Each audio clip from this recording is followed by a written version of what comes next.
நம்ம ஏதோ சமைக்கணும் அப்படின்னு சொல்லிட்டு மைண்டில் செட் பண்ணி வச்சிருப்போம். பட் அதுக்கான பொருள் ஏதாவது ஒன்று கம்மியாக இருக்கும். அந்த டைமில் சரி இப்போ இருக்கிறத வச்சு ஏதாவது அட்ஜஸ்ட் பண்ணிக்கலாம் அப்படின்னு சொல்லிட்டு நம்ம செய்யவும் ஸ்டார்ட் பண்ணிவிடுவோம். பட் வந்து அந்த பொருள் இருந்தால் கூட அந்த அளவுக்கு டேஸ்ட்டில் இருக்காது. பட் பொருள் கம்மியாக இருந்துமே டேஸ்ட் வேறு லெவலில் இருக்கும்.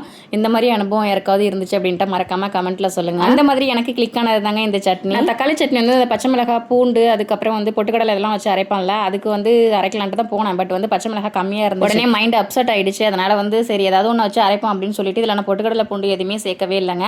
இது எங்கள் அம்மா வீட்டுக்கு போயிருந்தாலும் அப்போ அரைக்கும் போது கிளிக்கான சட்னி தாங்க இது. எண்ணெய் ஊற்றி வெங்காயம் தக்காளி போட்டு வதக்கிட்டு பச்சை மிளகாய் காரத்துக்கு தகுந்த மாதிரி வச்சுட்டு கொத்தமல்லி தலை போட்டு ஃபுல்லாக நல்லா வதக்கிக்கிட்டு அதுக்கப்புறம் ஆற வச்சு மிக்ஸி ஜாரில் போட்டு நான் அரைச்சிக்கிட்டேன். இதுக்கு வந்து தாளிக்கலாம் வேண்டாங்க. உங்களுக்கு வேணும்னா தாளிச்சுக்கோங்க. ஏன்னா நான் வதக்கி அரைக்கிற மாதிரி இருந்துச்சுன்னா நான் எந்த சட்னியுமே தாளிக்க மாட்டேன்.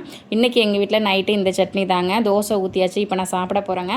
கண்டிப்பாக ஒரு தடவையாவது ட்ரை பண்ணி பாருங்கள். டேஸ்ட்டு சும்மா வேறு லெவலில் இருக்கும். ஓகே ஃப்ரெண்ட்ஸ், இதுவரை எங்கள் வீடியோ ரொம்ப பொறுமையாக பார்த்ததுக்கு ரொம்ப நன்றிங்க. வீடியோ பிடிச்சிருந்துச்சு அப்படின்னா லைக் பண்ணுங்கள். ஓகே, தேங்க்யூ, பாய்.